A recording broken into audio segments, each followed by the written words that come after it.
AI moves from experiment to infrastructure. I teased that last episode, but we're going to get to it this time. Telegram is in the news, and Amazon is in the news. Amazon, I guess, put together, what do they call this thing now, Jay? What is it now? So Amazon. What do they call it, though? Oh, their Prime Day you're talking about, right? Yeah, but Prime Day? Well, it used to be Prime Day. Yeah. It's not anymore. Amazon's annual Prime Day, we put that in quotation marks, is now going to be June 23rd through the 26th. It's going to be 23, 24, 25, 26. It's going to be 4 days long. Yeah, Prime Days. That's right. Yeah. And then usually, when you have those Prime Days, then you have something like, Small Business Saturday, and you have Black Friday, and you have this and they have that. And, it's pretty soon it's going to be Prime Week.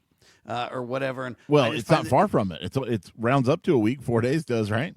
Yeah, so that's what I mean. Is this is the society of things? Is that everything is more? Anyway, we wanted to tell you about it to make sure you know if you want to get in on Prime Week. There's incredible deals. There's all kinds of groups that watch for those deals and make them available for you. And it is a great time to buy some things if you really need something.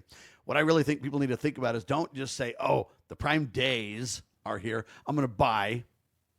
That's what they want you to do. What you really need to do is step back and say, look, if I really need something, it's a great time to get it. But I'm not just going to buy things just to buy things, Jay. Yeah. And one of the things that Prime, it always moves around, which I don't know why they don't pick a day and actually have it annually. No, you got to do it like it's random. Like, dude, it's part of that psyche, Jay. If I have it consistently, you're like, oh, it's that way every year. Who cares? You don't have the excitement, If I right? randomly bring it up to you, then it's like, dude, this is a once in a lifetime. Jay, come on now. You got to. So they've moved it out of July. Deals have never been better, Jay, this July. And you got to see what I mean? Yeah, they moved it into June, they say, because they wanted to have it before the America 250. So I guess people can gear up and buy all their barbecue stuff or whatever. But so it's the first time that they've had it like that, where it's been in June and been this long. And they say that traditionally it's in July, but this time it's going to be in late June. It's going to be actually not far away. It's right around the corner now. I ain't got to say spend yourself into Oblivion month. Christmas That's right. in July, baby. Yeah, load up those cards. Don't wait till December to load up those credit cards, Sam. Yeah, you can load them up twice a year, not just once a year now, everybody. Absolutely. You're just now so anyway, recovered. I don't mean to mock it. I'm just saying, what does this stuff turn into when we get this? Now we have Black Friday, and we have Cyber Monday, and we have, Small Business Saturday, and we have Prime Days, and we have, it's just pretty soon every day is going to be this incredible shopping day kind of a thing. And it's just, I don't know. I think we've kind of worn that out. It's kind of like the last episode when I said everybody's getting burned out on subscriptions for everything. It's just too much, folks. And I get that we want to, do good with the economy and everything else, but, there you go. Right, Telegram is a well-known communication service. Basically, the private sector and individuals love Telegram. The corporate world loves Slack. They serve different purposes. But Telegram, there's two stories about this that are kind of interesting, Jay. That's right. So the one that I have here is a Telegram, a message from Pavel Durov. This is the guy that wrote Telegram, and he still is actively developing it and in charge of it. He said the UK government wants to ban social media for children under 16, but banning social media for kids only puts them in greater danger. He says this will be pushed to use VPNs and unlock even worse illegal content. We've seen this before. When Russia government banned Telegram, 95% of Russian teenagers kept using it. They just moved to VPNs. Same in Iran. And now they're tapped into the underground world of the, what do they call that internet? That's the underground internet? The dark web, Sam. The dark web, Jay. That's so right. it really just drives everybody to the dark web, right? Yeah, parents have already have the tools to restrict their kids' digital habits. They have parental controls, they have screen times, or no smartphone at all. My gosh, what a concept. He said instead, many parents give toddlers iPads just to keep them quiet, and no amount of government regulation is going to fix that. Under the new law, all social media users in the UK... You can just outlaw iPads. Yeah, well, you could, I guess, but under the new law... I'm demonstrating the absurd by being absurd, people, intentionally. This is crazy. Or just, do some parenting, Whoa, Jay. I know. You mean what you ought to do is let kids have access to things, but let parents kind of monitor, control, and deliver it appropriately? Yeah. Side note on this, Apple in their latest WWDC just released some new parenting controls. We'll talk about that in a future episode, though. But he says thousands in the UK are already arrested for political posts every year. He says, and this is the kind of the key thing, and the question is this really about protecting children, or is it about identifying more people to arrest? No, because and yes. they want, everybody to register on. Yeah, no, it's not about the children. Yes, it is about everybody registering. Yeah. Absolutely. I think he's spot on his point. And he's been kind of known, the leader of Instagram and some of these people, they've kind of been freedom fighters for quite some time, Jay. Yeah. He's done a good job. This is Pavel Durov, a leader of Telegram that we're talking about. Yeah. So anyway, a good job by him, and he's bringing up, in my opinion, some fundamental truths. So that's one story about Telegram. The other Telegram story I have is Telegram loses court fight in India, of all places. Now, I don't know if you know population of India, but India is what? The most populated country on the planet? Yes, they're also leading births in the world. Okay, so not only are they the greatest population, but it's like they beat China long ago. Yeah. Anyway, they're the largest population country, and so there's this big lawsuit, and an Indian court, they say, upheld the government's, quote, temporary ban on Telegram tied to security concerns. They say it's a national security concern. It's a digital freedom concern. So here's what happened with this. Weird, right? Yeah, I'm actually familiar with the story. So there was an exam. I don't know whether it was like a high school exam or some civic exam or something, but yeah, it's an exam. Yep. The answers got out on Telegram. People were using Telegram to share, to cheat, and so the government of India shut down Telegram. Users are using it for 1 week. They just said no more Telegram for 1 week. So so if you use Telegram to talk to your family or do whatever, no, you're done, buddy. You're just on. They put you in the corner for a week. I have a problem. Is this Telegram's fault? No. Why punish Telegram? Telegram has nothing to do with it. It's just a vehicle, right? It's like if somebody put porn on Telegram or if somebody put porn on YouTube or whatever else. Right. Why would you shut down all of YouTube access for a week? That's the point. It's insanity what's going on here.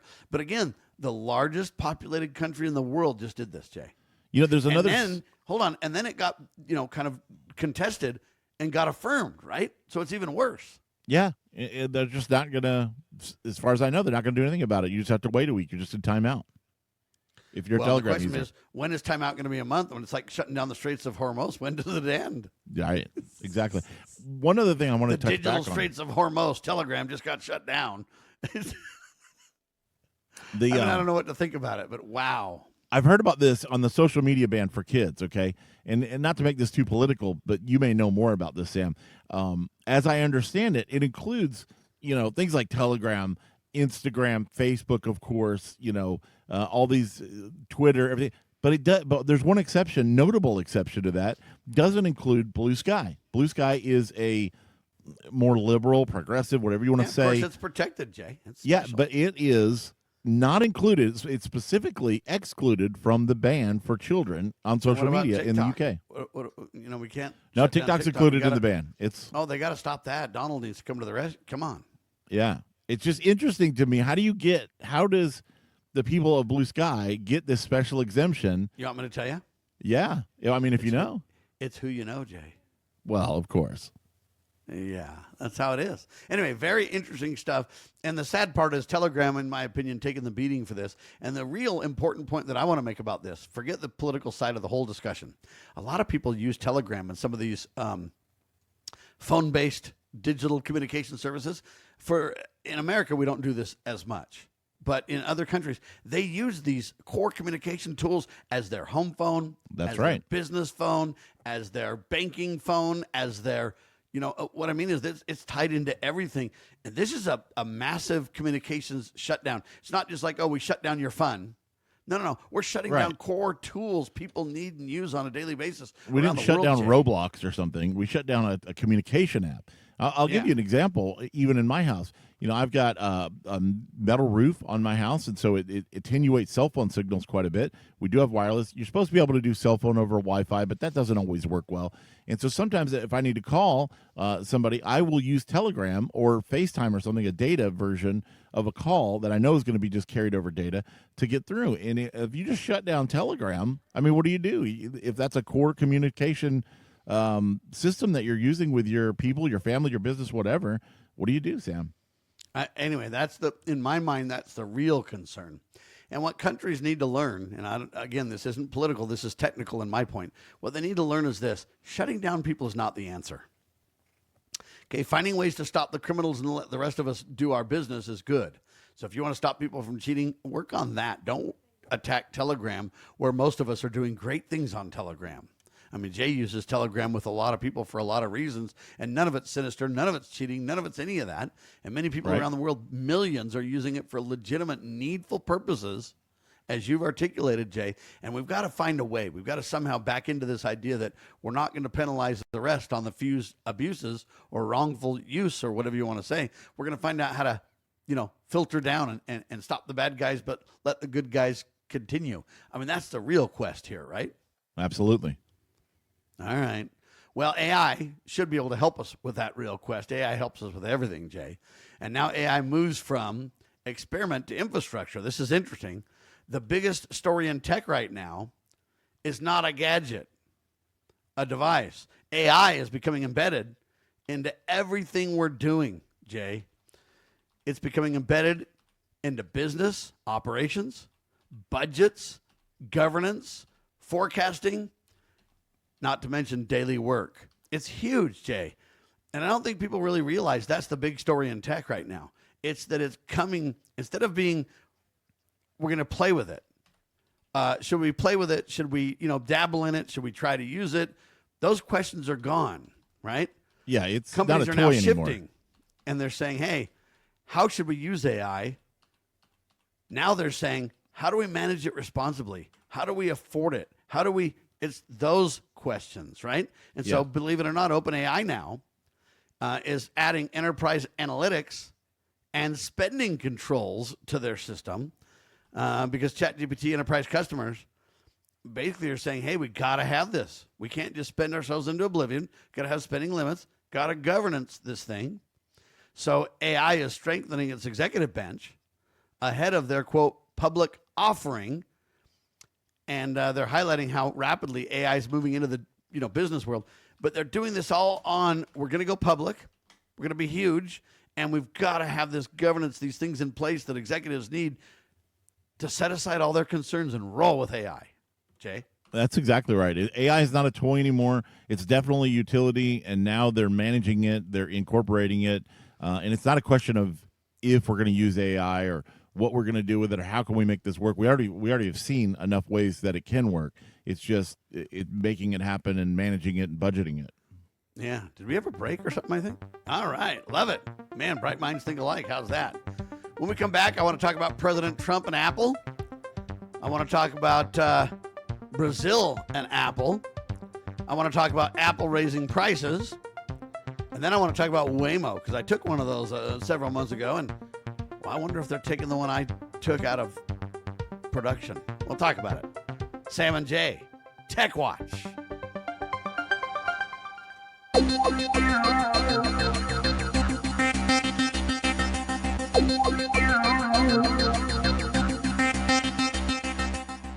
Beyond experimentation, now it's becoming a utility. We're talking about AI, so there's governance on budgets and pricing and rollout and usage, and not how or, all that, but let's implement it. What do we need? Safeguards in place. AI working on that as they work their public offering into place. That's coming up. We'll keep an eye on that, Paul.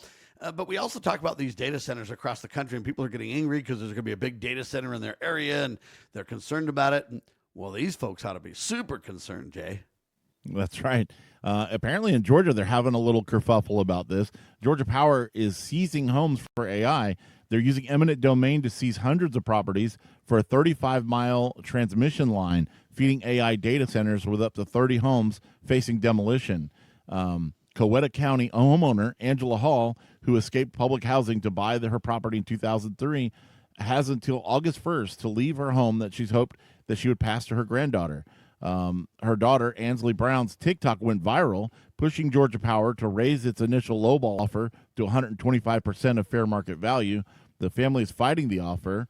The corridor is part of a $16 billion grid expansion, adding 10 gigawatts of capacity, with 80% going to new data centers. All I can tell you is this, folks, just compensation needs to be offered. And, we need to be very careful how often we use this eminent domain and everything else. Property rights I are agree. critical in America. And if we don't focus on that, at some point you'll just start to say for any reason, hey, because prime day is becoming prime days, prime weeks, prime months, prime years, we got to just take over your house because we need more warehouse space. And where does that end is the point. I know I demonstrated to the extreme a little bit, but that's kind of what we're talking about a little bit, right? If you're going to eminent domain somebody, you should never be giving them a lowball offer. You should be giving them a make me move offer where they're just like, oh, I'd be stupid not to sell for this. Well, and an offer that says, hey, it's a win-win-win. It's a win for the public because we get what we need. It's a win for the company trying to make it happen. And it's a win for those people who are on the losing end of this if we're not honorable. That's right. And I know you're going to have some stubborn holdouts too. I understand both sides of that coin, but you can't be. If you're a stubborn holdout, let's make sure you don't have a lot of leg to stand on. Yeah, but I've seen where, they'll make a fair offer and they're just like, no, I'm fine where I'm at. I actually like this house or whatever. And then they'll do eminent domain and somebody will get 75% of what it's worth or 25% of what it's worth. And it's just, those are real slimy and not good. We've got to. But on the other side of the coin, if somebody just will not move and it's in the public's best interest and we're making a sweet offer and you're still turning it down just to be obstinate when you could probably start somewhere else and actually do better, it's really a win-win-win, an honest, fair win-win-win. Somebody just won't play ball. There's something to that side of the discussion too. I agree, but you still need to give them a more than fair market value when you kick them out. If you're going to pull the eminent domain trigger, I'm talking about, right?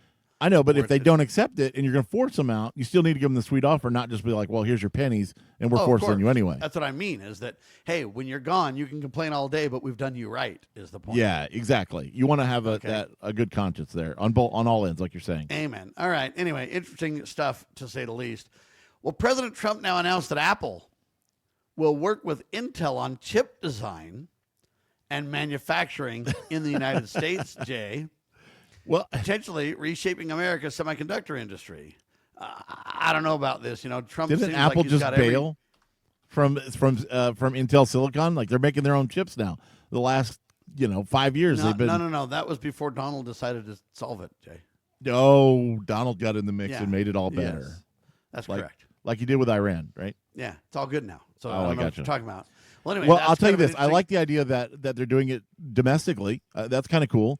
We'll see what happens with that. I guess so, unless it's eminent domain and you have to take over my house so that you can go ahead and put your new chip center up. I don't know. That'll be all right. Sam will volunteer his house for that project. Yes, I will. Sure. Absolutely. Just, hey, man, lay me down on the altar there, ladies and gentlemen. That's right. Now, Brazil forces, this is interesting, forces Apple to open their iOS. Apple agreed to a, what do they call this thing? A alternative. So they got, app stores, payment systems in Brazil following regulatory pressure, further weakening the app store's traditional control. So we're starting to see them start to say, look, you just cannot charge everybody so much. You can't control your store so hard. I've got a problem with this, Jay, because I don't see where governments get off saying you can or cannot do it. If the American people don't like it, pick a different service. Yeah, I also don't get off where foreign governments are telling an American or even vice versa, an American company, how they have to do this or what charger they have to have for their cell phone products. I could see a foreign government saying, hey, we don't like your stuff. We don't think you're playing fair, so we're not going to allow it in our country. They can do that if they want. But if you have let's say you have a website, you're running it in America and you're selling sporting goods or whatever, you can't have a company like Brazil saying, well, you got to do this and you got to do that. No, it's just all available on the web. Your customers don't have to shop here. Your people, if you don't like it, ban it in your country. Well, and that's another question. Should they be banning it? Should they be controlling it? The problem is we've just got, the creation greater than the creator many times, and it's just become a disaster. Anyway, I thought that was interesting. Well, now Apple is saying they got to raise their product prices because of the memory price surge. Tim Cook announces this before he steps down, by the way. And they say the rising prices are driven by a shortage of RAM, exacerbated by AI data centers consuming massive amounts of memory chips. So now you and I are going to be paying for these data centers in a backhanded way, whether we like it or not, Jay. Well, that's just a way to blame price rises, which is also true. I'm not saying that it's not true, but Apple did make some smart moves where they somehow they got ahead of this and they knew this was coming, maybe just with AI or whatever, but they bought a ton of memory from Samsung before all this kind of hit the mainstream, that there was going to be this Apple shortage. So they've been able to but keep not things enough under because they're control. raising prices now. Either they're taking advantage of it or they I think it's a little bit of both, in my opinion. all right, well, there you go. Anyway, that's kind of the latest twist on that, which means memory cost is going up for everybody. Jay just told me he'd give me a $10,000 computer to cost me $10,000 and it'd be about a $2,000 worth of hardware.